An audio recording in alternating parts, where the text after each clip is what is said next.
Hello everyone, and welcome to Voice It Youth Talk Show, the youth talk show that is everyone talking.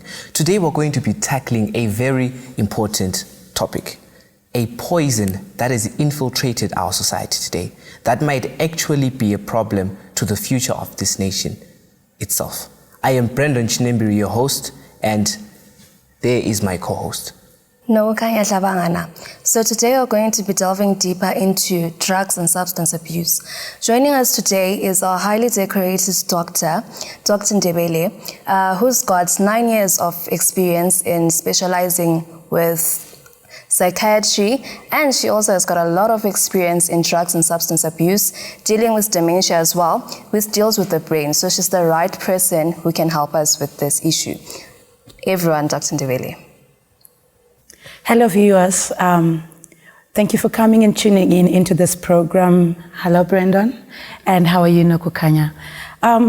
We are very happy that finally there is a voice that has decided to scream from all the corners of the world to speak the issue that has been a problem in our society, which is substance abuse, substance use. I just wanted to demystify a myth that maybe when we are dealing with drugs and substance, there is a moral flaw associated with an individual, because I have seen that it has been the real reason why many people have not been coming out, Noko, is because they feel that when they come out, it will look like you don't have manners, you are weak, you can't control your habits. But it is important that there is a shift of horizon into understanding that substance misuse and abuse is an illness that needs medical care, social care, as well as social support that we give to everyone in our family.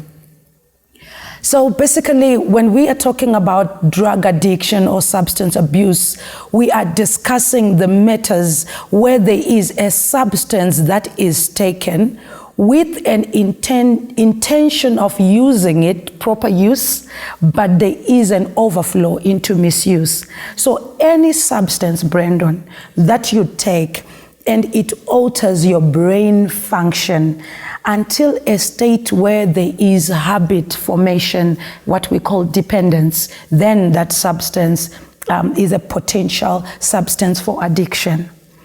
Yes, so addiction is actually a spectrum. We have use spectrum. Someone is just taking diazepam, maybe for the sake of, some they take it for sleep issues, though it's not really for sleep issues. Someone is taking alcohol for use purposes, Noko, but during the course of using, then they get hooked in addiction. So there are three major components that makes an individual to be called an addiction individual or an addict. When we now have a consumption of something or a use of something that is habit forming, and then we have social dysfunction. That individual is no longer able to interact with other people well. They easily get agitated, they easily get angry, they don't respond well to family cues like dinner, like eating with family as well. That is a social dysfunction. It is part and parcel of the addict package. There is also occupational dysfunction when we look at substance. Besides the brain, the individual is no longer able to do what is expected of their age. So you will look at a situation where we have a 24-year-old who is doing nothing, spends the whole day at home, or if they even go to work, they cannot keep the 8 to 5 rule. They can't work, they easily get tired, or they are always late because they overslept because of the substance that they have taken. So we bring all that together. We actually now are introducing a financial component to it, where we are saying you are spending a lot of money on acquiring the substance that you are taking, and you are neglecting other areas of your life. You're no longer paying rent. You can't even buy toothpaste for yourself. So you can't even take care of yourself, which what we call self-caring habit. So when we look at it, we've got an individual, even if they are not tearing their clothes, even if they are not walking and singing in the street, but this individual can't stay in a family. This individual can't maintain a job. This individual can't stay with money. We call it, there is substance misuse disorder in that kind of an individual. So that's basically, I have also had a lot of patients asking me at the hospital that I haven't taken Mbanje for 10 years. How come I'm coming to you today and you are saying it's substance-induced psychosis? So it is important that the public is aware that you can use a substance. During the use, there is brain damage that occurs, but it can be subclinical brain damage. Then you stop, but the brain damage continues even if you have stopped. So 10 years down the line, you are coming with the issues of cannabis that you took 10 years ago. So it is actually possible as well. On that note, Doctor. Yeah. So what I want us to make clear is, can you please make the viewers know why exactly we're here and how much of a problem drug and substance abuse has been, like what we've been seeing? Give us the statistics. Brandon, it's been a problem. I'm working at the second largest referral hospital south of Sahara. And we've been having an increase in admission in matters related with substance. So I would want to call it the pandemic of today, because a lot of the youth, even the elderly now, they are being caught in substance misuse related psychiatric conditions. Yes. So as you can see, viewers, this is a very big problem that we are facing, the problem of drug and substance abuse. Catch us on our next episode where we have a question and answer segment where we're going to answer the questions that are being asked by young people or older people who have their own children dealing with drugs and substance abuse, where we'll have our doctor who is going to be answering all those questions. Please send through your questions on the WhatsApp number that is on the screen, and make sure to catch us on our next episode. Thanks for watching.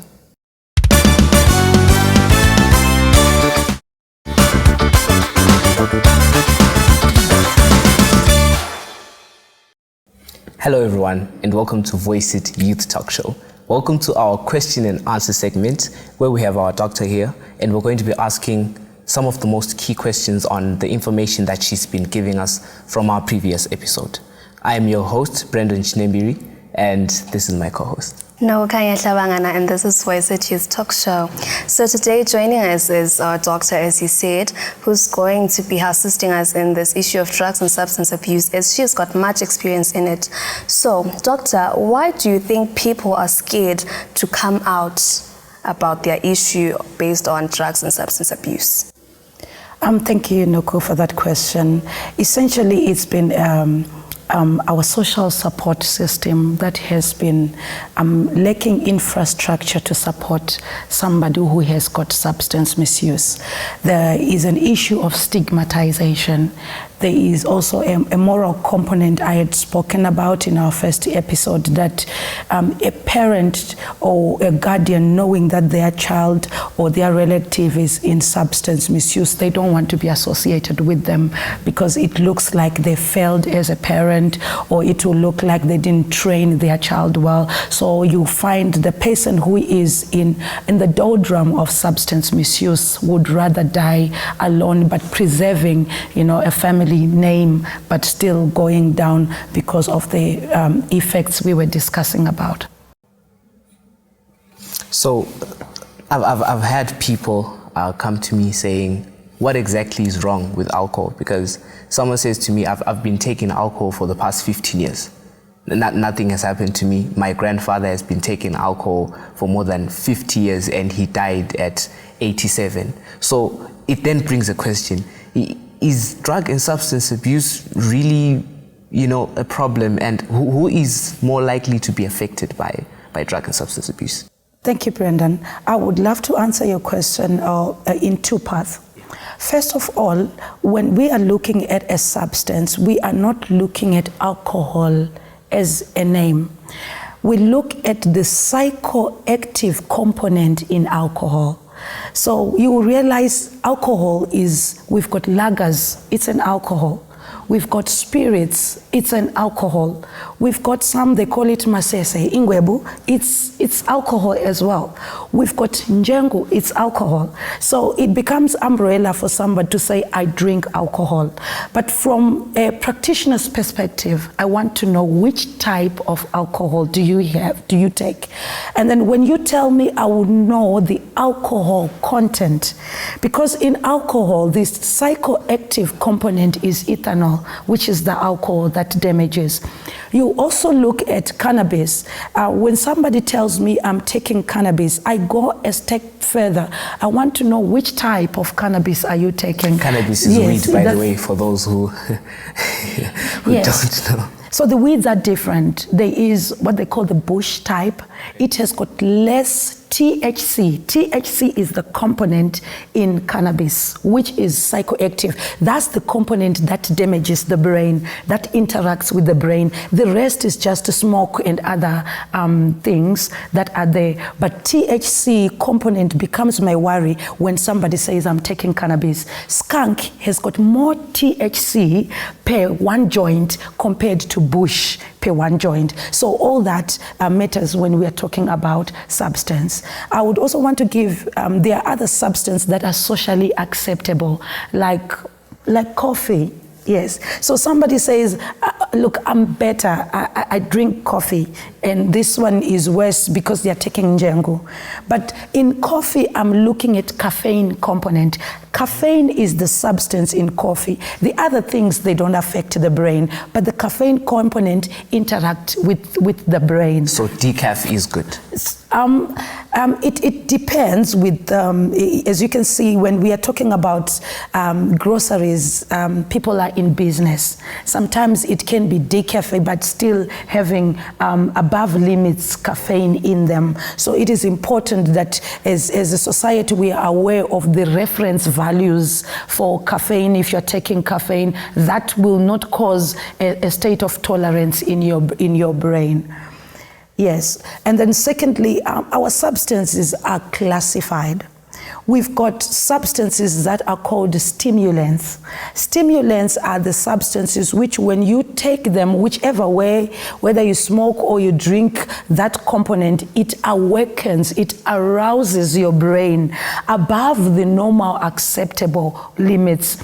Examples of stimulants is our crystal meth. Crystal meth is a stimulant. When you take it, you can't sleep because it keeps the brain on an aroused state, and then your brain gets to a state of fatigue. You don't rest, you don't sleep because it's a stimulant. So is coffee and switch and dragon, are they also stimulants? Yes, they are stimulants because of the caffeine component in them. They are stimulants, they're classified as stimulants. Yes.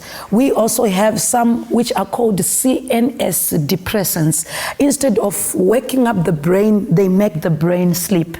Yes. So one of the CNS depressants is alcohol. It's a CNS depressant. So if you have somebody who says, Dr. Ndebele, I'm taking alcohol and I also take crystal meth. These are two substances working at the brain at different levels. Crystal meth is alerting the brain. Alcohol is depressing the brain. So both those psychoactive components from a clinical perspective have to be dealt with differently. And then we have the the Benylin that the cough syrups that people are taking. In them, there is the opiates. Yes, the opiates, when they come to the brain, they don't work the same way as alcohol. They don't work the same way as the crystal meth. They actually have got their own way of working in the body, and they give a euphoric effect differently. That what makes substance misuse in my area of practice difficult, because you have one person taking 4 substances that are unrelated, doing different things to the brain, and you have to consolidate everything and then come up with a clinical criteria that works for that individual. Yeah. So we've got someone who has been taking alcohol. Let's say someone my age, they take alcohol and they take cannabis, and they are not really seeing the effects, and they take it maybe with the elderly, and they are not really seeing what's happening and what's wrong. How do you bring them into light of how this can be a danger to them and how they can slowly see that this is actually a problem? Thank you very much for that question. It's important for the viewers to understand that most of the substances, very few of them has got immediate effects. Crystal meth is one of them that gives you immediate effects, but some of them, they are long-term. The damage is slowly but surely, to an extent that you can go to a stage of no reverse stage. So it is important that when you are in substance, you also come in for assessments, because in our next segment, I would have wanted us to discuss on at-risk mental states. There are people who are at risk of actually getting into psychiatric conditions because of substances, and then others might get away with it. All right, as you heard the doctor, on our next segment, we already have a very key topic that we're going to be discussing. Thank you so much for watching. Catch us on our next episode where we delve deeper into the question and answer segment. But the difference is on this one, we're going to be having live youth who are going to be sending questions through to our WhatsApp number, and you're going to be listening to those questions. You can also send through your questions to the number that is on the screen. Thank you for watching, and catch us on our next episode.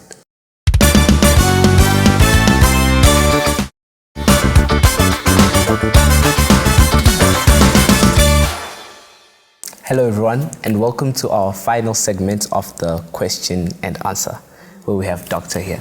So Doctor, we have a situation where someone has chosen to stop taking drugs, right? They've seen that drugs are a problem and they've taken an active part in saying, I don't want this anymore. What are the cases, the biggest issues when it comes to withdrawal? Thank you very much for that question. When we are talking about someone choosing to stop taking drugs, there are three things that we consider. We also consider the substance that they have been taking. If you have been taking substances like alcohol, crystal meth, even the opiates, it's not really advisable to do it at home because of the issue of withdrawals I'm going to discuss. And also there is the component of the duration that somebody has been taking. Someone who has been taking substances for 10 years does not stop in the same way someone has been taking substances for 3 months because of the relapses that also occur.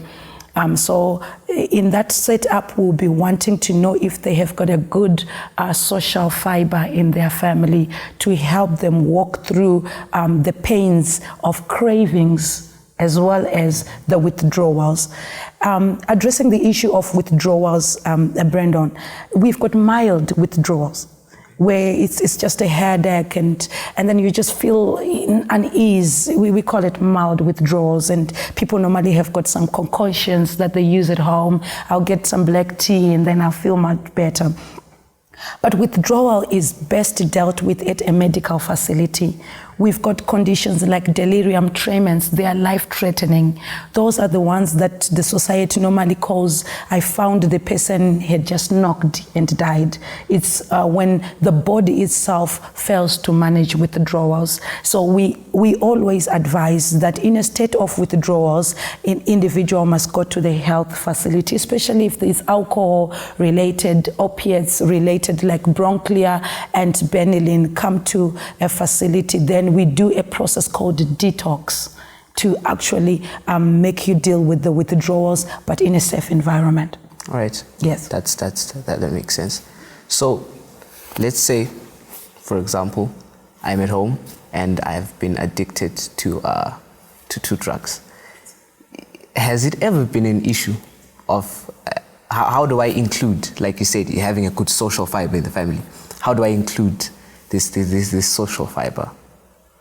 Thank you very much for that question. Dealing with substance, I would love to express to the public that it's a multidisciplinary approach. There is no one size fit all.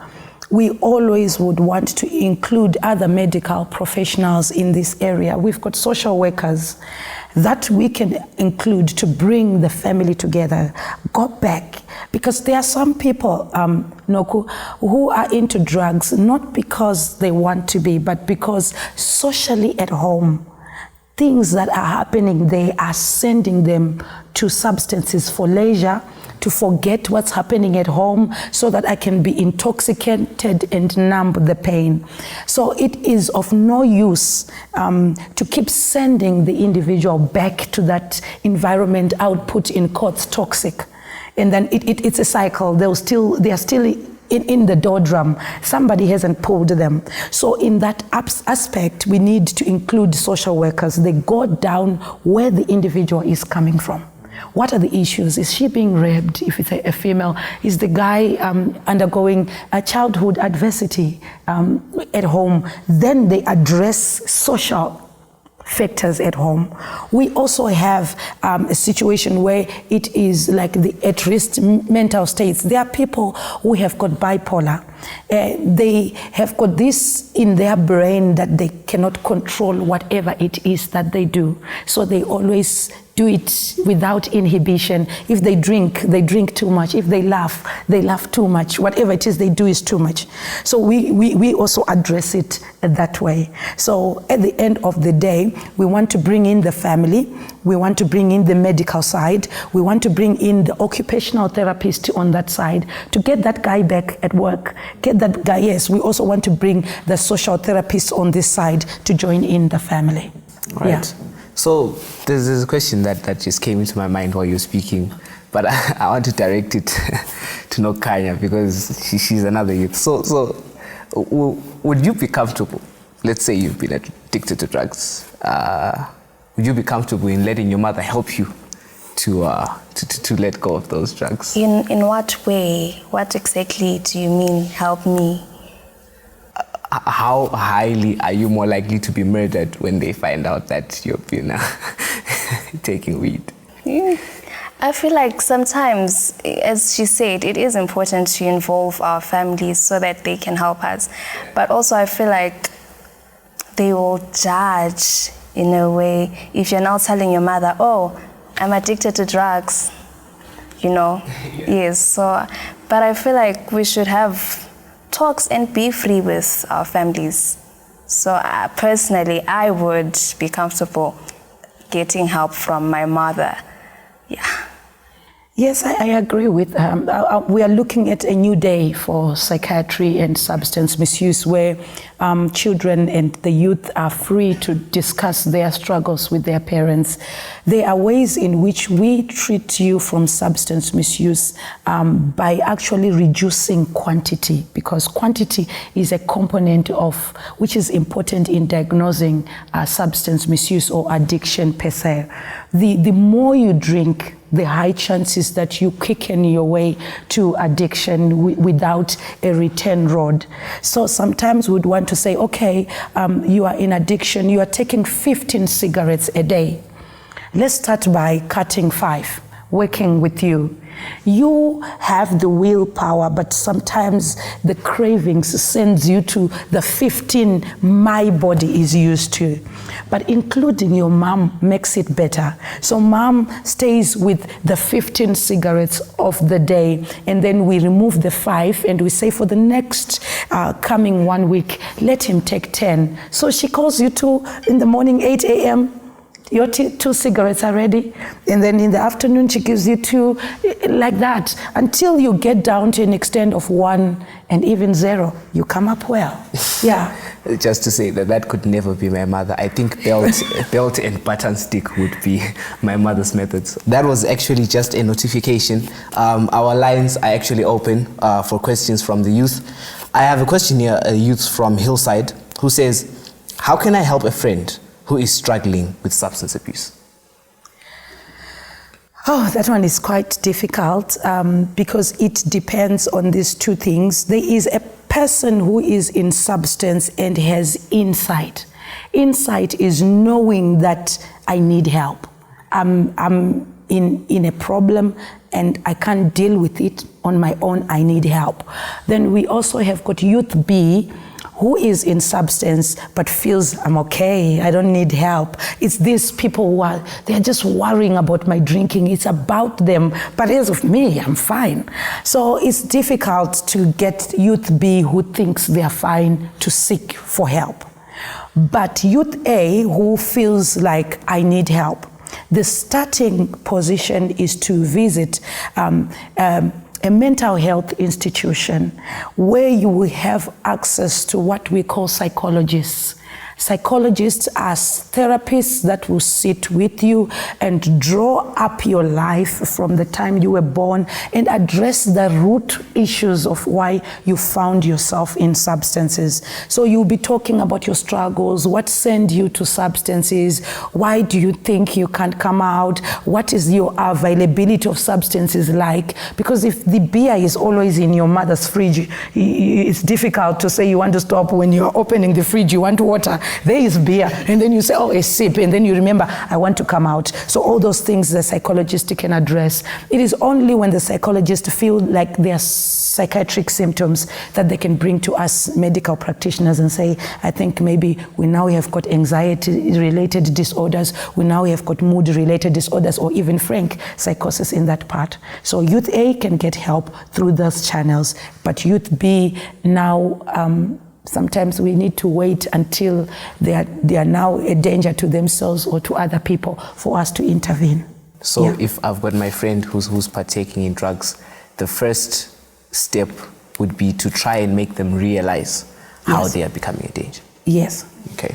Yes. Okay, so a youth here from Culture Park, anonymously, is saying, how can I resist peer pressure to use drugs? Thank you very much for that question. There are also births to it, age-related. There is a peer pressure, at primary school. There is peer pressure at secondary school. There is peer pressure at adult perspective. But it all boils down to usage of time during the working hours of the day, where we have body machinery ready to make an individual work. You realize that when you use most of your time on things that are important in your life, either you're at work or you are at school, you have limited time to interact with friends. But if you are doing nothing the greater part of the day, you get bored, and then you have to look for friends, and then friends become your leisure, friends become your entertainment. It becomes difficult to resist your entertainment, yes, because it's part of your reward system. So I would advise that the youth should make use of the 8 to 5, doing what we call, or engaging in activities of daily living that are meaningful, and leave a bit of time to interaction for leisure and social activities. As you can see, dear viewers, drug and substance abuse is a topic that is really detrimental in our society. Keep sending through your questions because we have the doctor here to answer them, but make sure to catch us on our next episode where we discuss more detrimental issues on drugs and substance abuse. Thank you for watching, and catch you next time.